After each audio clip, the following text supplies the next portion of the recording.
계절의 끝자락, 거센 눈보라 속에서 처마에 매달린 풍경 소리가 산산이 부서졌다. 한약 냄새가 짙게 밴 작은 방 안에서 연서는 작은 몸을 꼭 끌어안고 있었다. 지후, 겨우 5살짜리 아이였다. 하지만 그 아이의 숨결은 바람 앞에 매달린 거미줄처럼 위태롭게 흔들리고 있었다.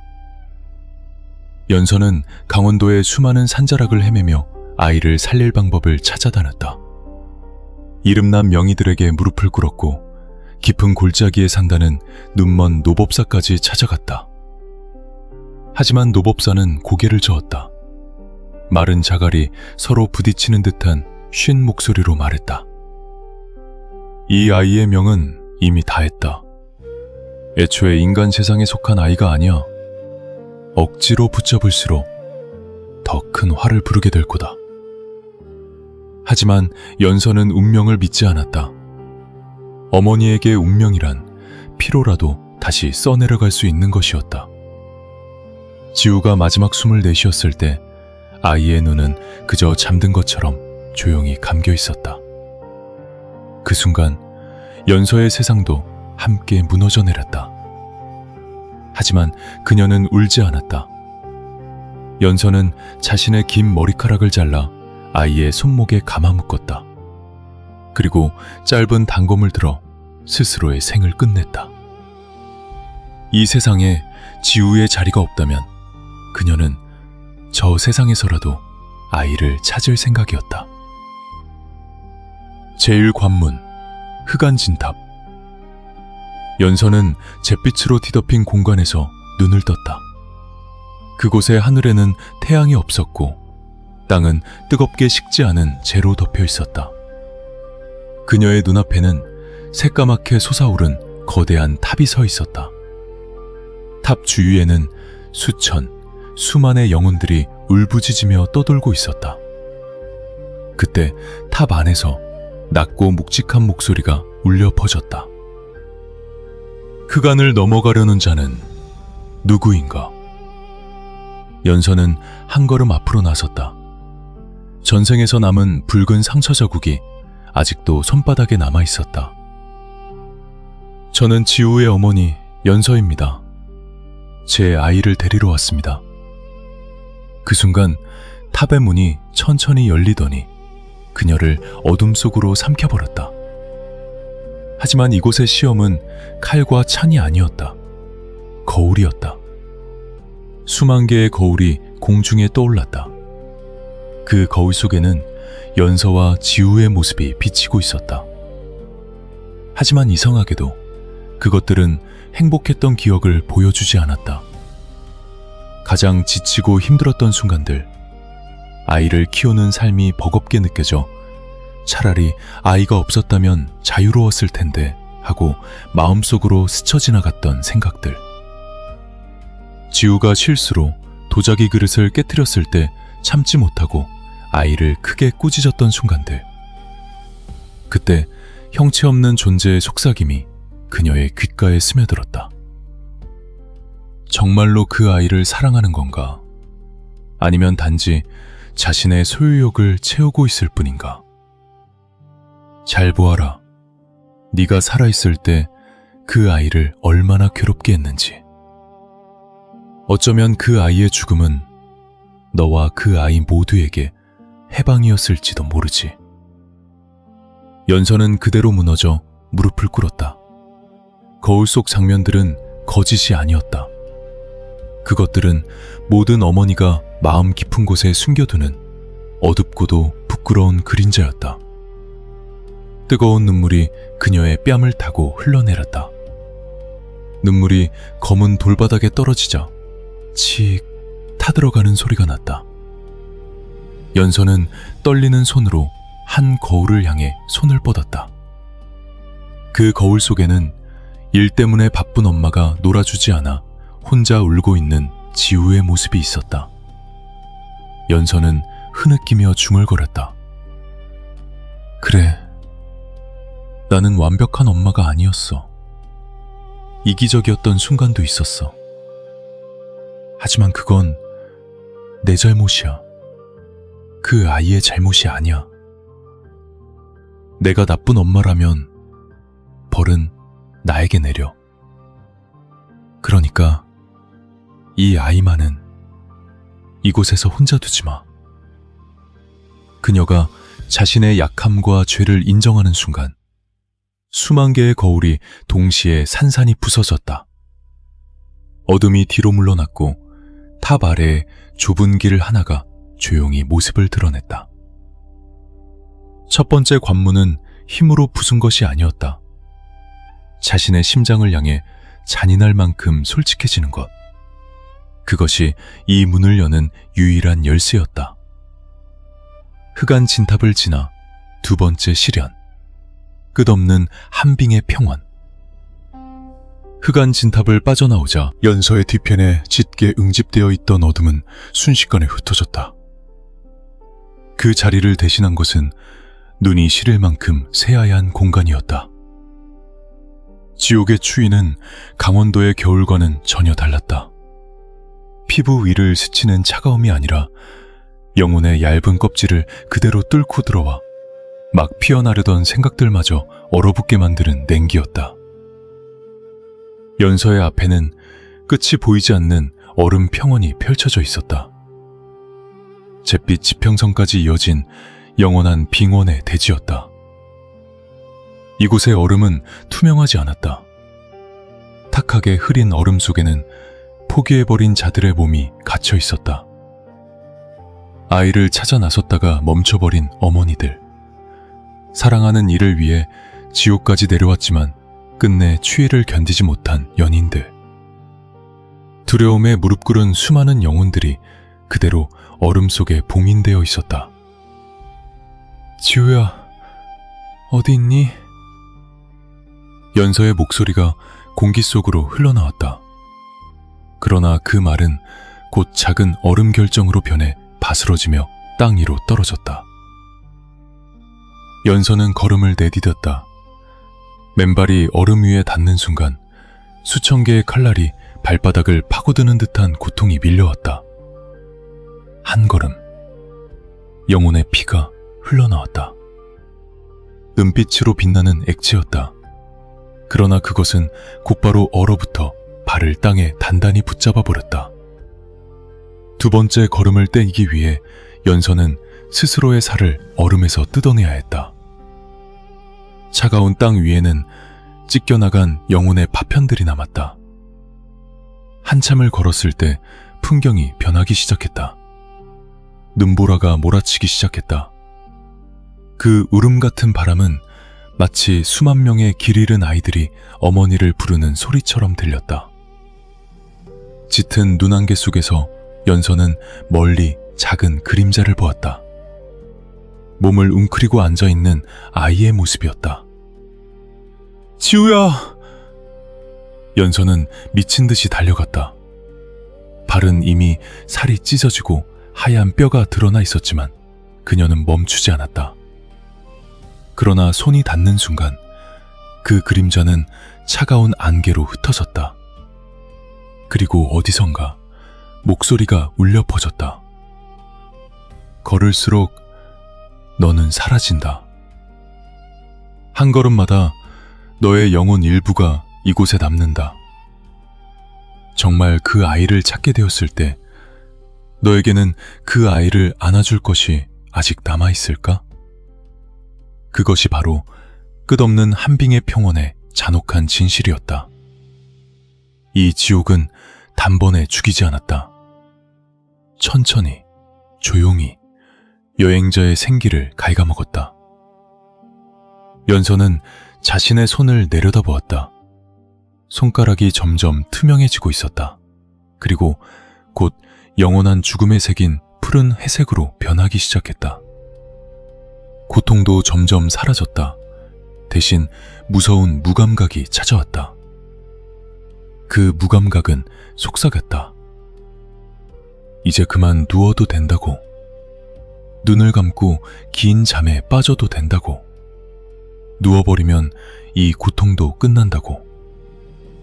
포기하면 그 밤 창백하게 식어가던 지우의 얼굴을 더 이상 떠올리지 않아도 된다고. 허무가 달콤한 해방의 노래로 연서를 부르고 있었다. 그 순간 연서가 쓰러지려던 찰나 가슴 속에서 이상한 온기가 퍼져나왔다. 그곳에는 연서가 인간 세상을 떠나기 전 몰래 숨겨온 작은 천 조각이 있었다.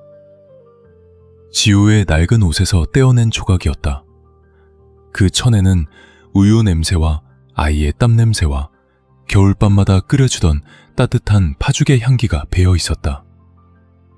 연서는 기억했다.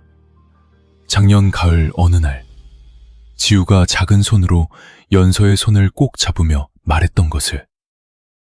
작은 숫덩이처럼 따뜻한 손이었다.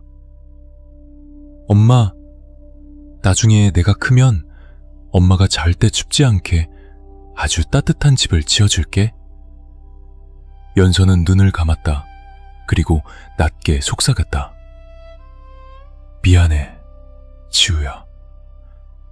엄마가 너를 더 오래 기다리게 할 수는 없어.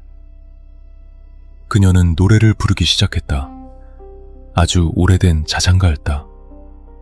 느리고 슬픈 선율이었지만 눈 속에서도 싹을 틔우는 생명의 노래였다.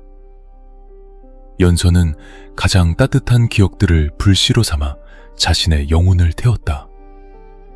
빙원 한가운데서 살아있는 횃불이 된 것이다. 손가락 하나가 추위에 떨어져 나갈 때마다 그녀는 의지로 다시 그것을 이어붙였다. 이제 그녀는 육신의 다리로 걷지 않았다. 어머니의 믿음으로 걸었다. 그 믿음은 지옥의 영하의 냉기조차 얼릴 수 없는 힘이었다. 주변의 얼음 속에 갇힌 영혼들도 그 노래에 반응하기 시작했다.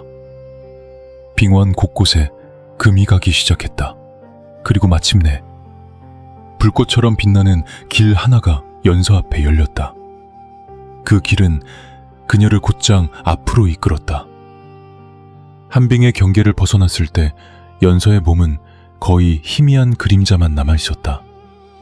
완전히 지쳐버린 모습이었다. 하지만 그녀의 눈만큼은 타오르듯 빛나고 있었다.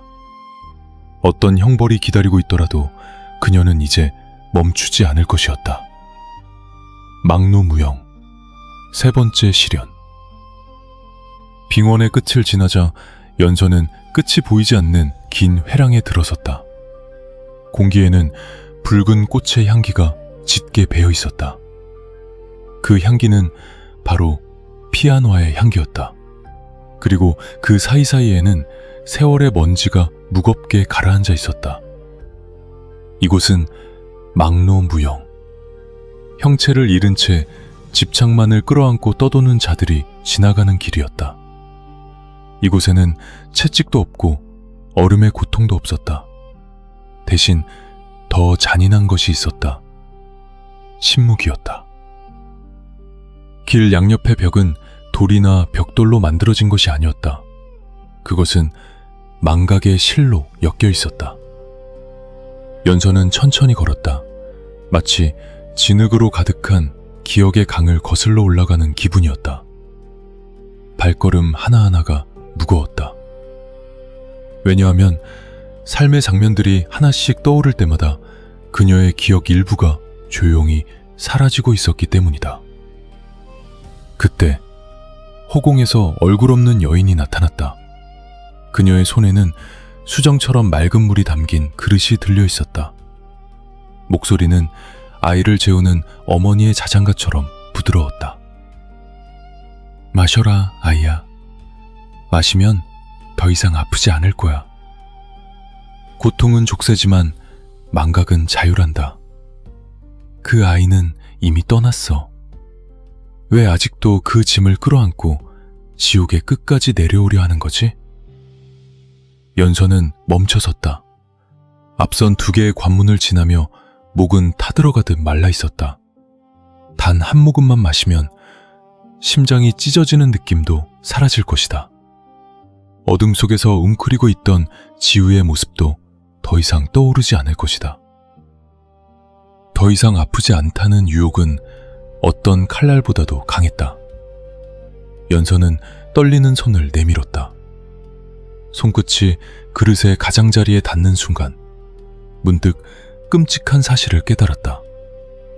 만약 이 고통을 잊어버리면 그녀는 자신의 아이 이름도 함께 잊어버릴 것이다.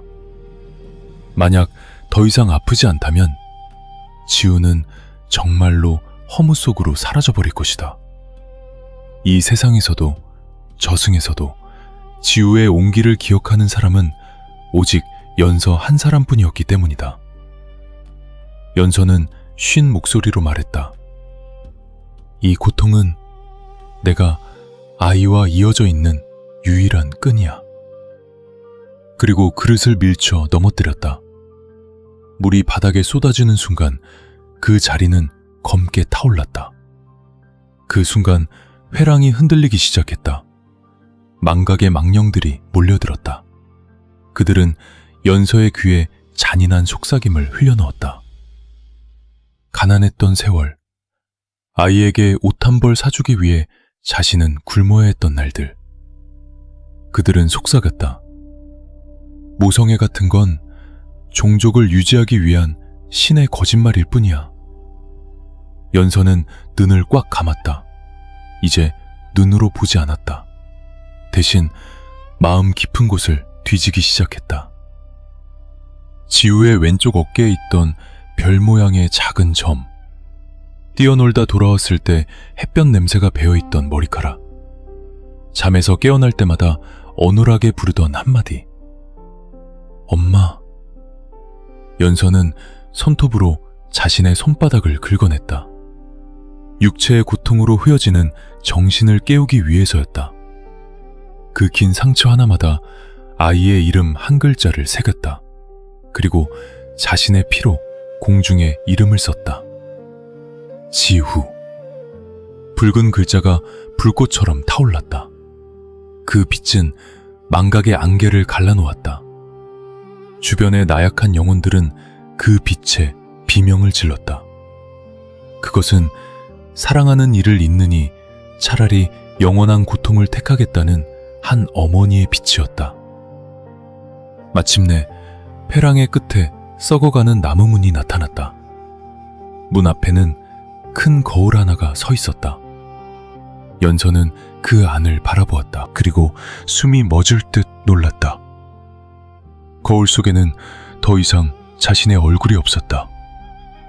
희미한 형체만 남아있었고 단 하나, 타오르는 두 눈만이 남아있었다. 연서는 자신의 얼굴도 평온함도 모두 버렸다. 대신 기억할 권리를 얻었다. 한국에서는 죽음보다 더 두려운 것이 있다. 바로 잊혀지는 것이다. 이 관문에서 연서는 가장 잔혹한 믿음으로 승리했다. 그녀는 고통을 보물처럼 끌어안았다. 왜냐하면 자신이 아파하는 한 지우는 아직 이 세상 어딘가에 존재하고 있기 때문이다. 연서는 문을 밀어 열었다. 문 너머에서 들려오는 것은 파도가 미친 듯이 울부짖는 소리였다. 그곳은 혈액, 피와 눈물이 하나로 섞여 흐르는 곳이었다. 코끝을 찌르는 지독한 녹슨 쇠비린내, 그리고 빠져나갈 길 없는 영혼들의 처절한 우울함. 그 모든 것이 연서의 후각을 강하게 자극하며 가슴을 고통스럽게 조여왔습니다. 그녀 앞은 더 이상 길이 아니었습니다.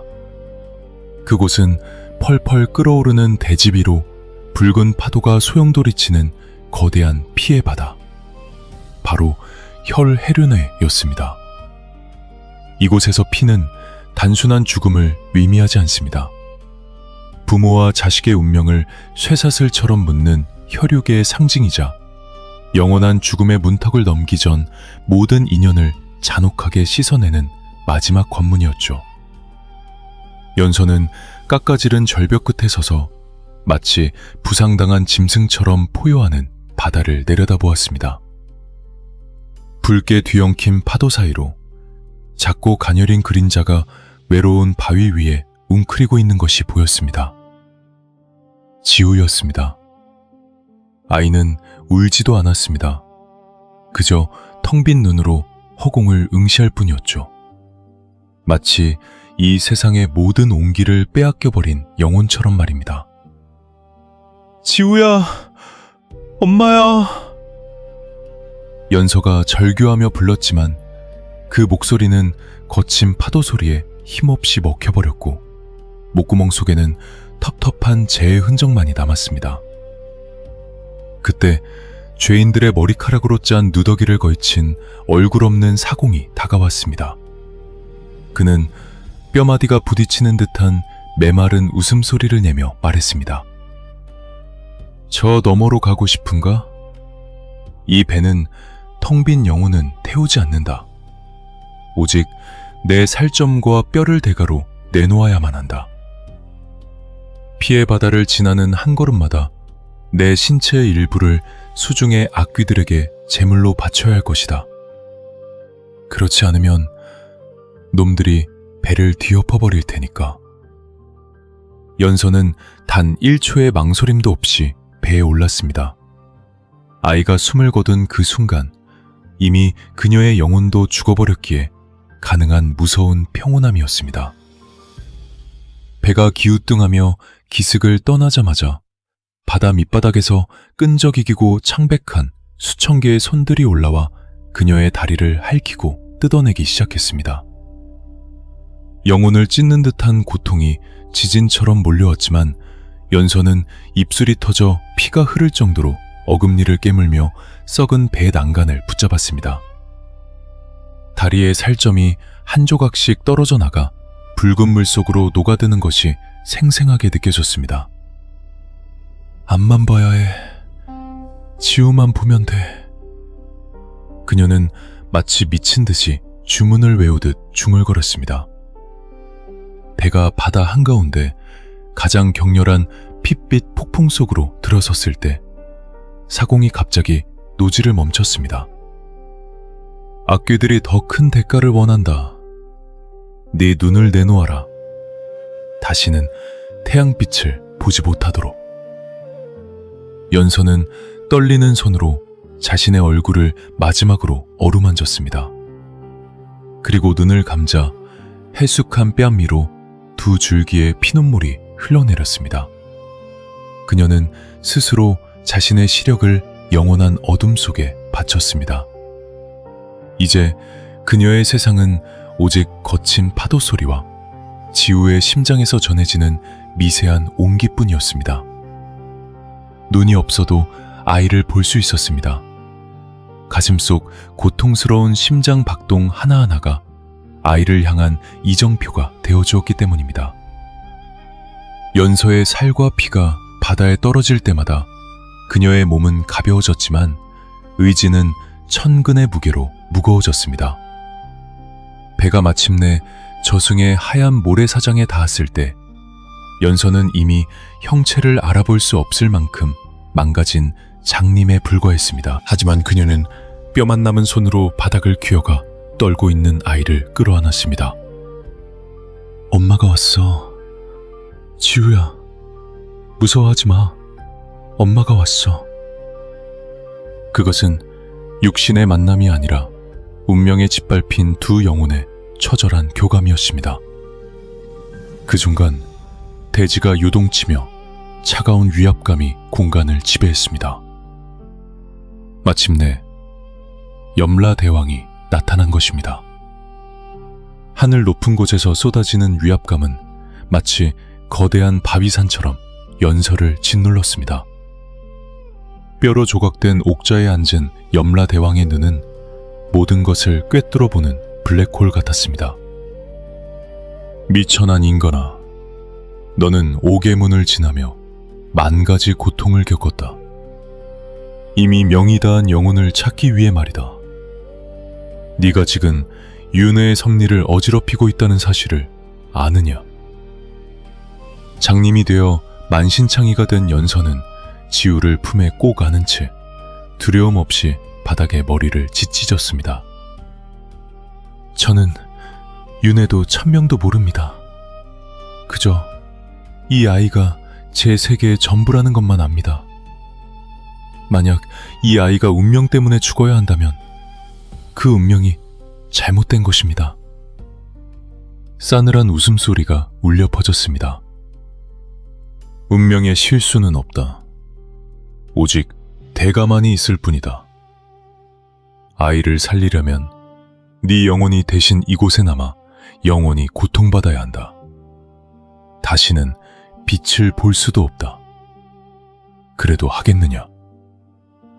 하겠나이다. 연서의 입술에선 단 1초의 주저함도 없었습니다. 그녀는 지우를 조심스럽게 내려놓고 아이의 차가운 이마에 마지막으로 입을 맞추었습니다. 보내주십시오. 제발 저 아이를 보내주십시오. 그때였습니다.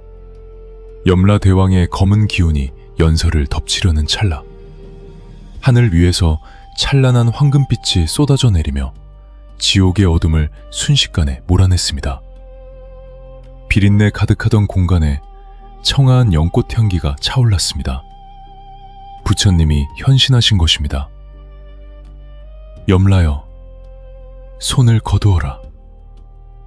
부처님의 목소리는 부드러웠지만 거부할 수 없는 힘이 담겨 있었습니다.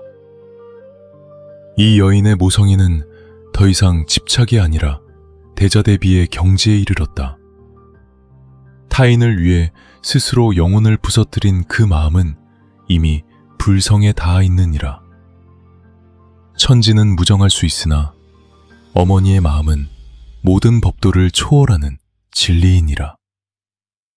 부처님의 감노수 한 방울이 연서와 지우의 이마에 닿았습니다. 찢긴 상처가 지워지고 부서진 영혼의 조각들이 치유되었습니다. 연서는 온몸을 관통하는 강렬한 온기를 느끼며 정신을 차렸습니다. 코를 찌르던 한약 냄새, 창살 사이로 스며드는 부드러운 봄날의 아침 햇살. 그녀는 지우의 침대 머리맡에 엎드려 있었고 손은 여전히 아이의 작은 손을 꽉 쥐고 있었습니다. 혹시 사라지기 전에 마지막 꿈일까 두려워하던 그때 잡고 있던 작은 손가락이 미세하게 움직였습니다. 지우가 눈을 떴습니다. 아이는 연서를 보며 작지만 생기 있는 미소를 지었습니다. 엄마, 나 배고파요. 연서의 눈에서 눈물이 터져 나왔습니다. 이번엔 피눈물이 아닌 부활의 눈물이었습니다. 결국 가장 절실한 사랑은 운명의 수레바퀴조차 돌려세워 사랑하는 이를 허무의 세계에서 데려올 수 있다는 것을 그녀는 깨달았습니다. 모성애는 추상적인 개념이 아니다. 그것은 거칠게 갈라진 두 손의 주름 사이에 존재하고 병상 곁에서 밤을 지새우는 수많은 새벽 속에 존재하며 그리고 아이의 생명을 되찾기 위해서라면 기꺼이 지옥으로 내려가겠다는 결심 속에 살아 숨쉰다. 그것은 가장 원초적인 힘이다. 어떤 물리법칙에도 묶이지 않고 어떤 윤회의 규칙에도 완전히 지배되지 않는 힘이다. 의학의 모든 문이 닫히고 영적인 길마저 막혀버리고 가혹한 운명이 이미 죽음의 판결문에 서명을 끝낸 순간에도 어머니의 마음은 구원의 빛이 스며들 수 있는 마지막 틈이 된다. 어머니는 단지 생명을 세상에 내어주는 존재가 아니다. 그 생명을 지키기 위해 잔혹할 만큼 강한 믿음으로 싸우는 수호자이기도 하다. 그 믿음은 때로 귀신조차 고개를 숙이게 만들고 신들마저 마음을 움직이게 한다. 결국 생각해보면 지옥에 5개의 문이 있든 10개의 관문이 있든 영원한 모성의 불꽃으로 따뜻해진 영혼 하나를 결코 가둘 수는 없다. 모성애라는 빛은 1000개의 태양을 합친 것보다도 더 찬란하고 더 오래 꺼지지 않기 때문이다.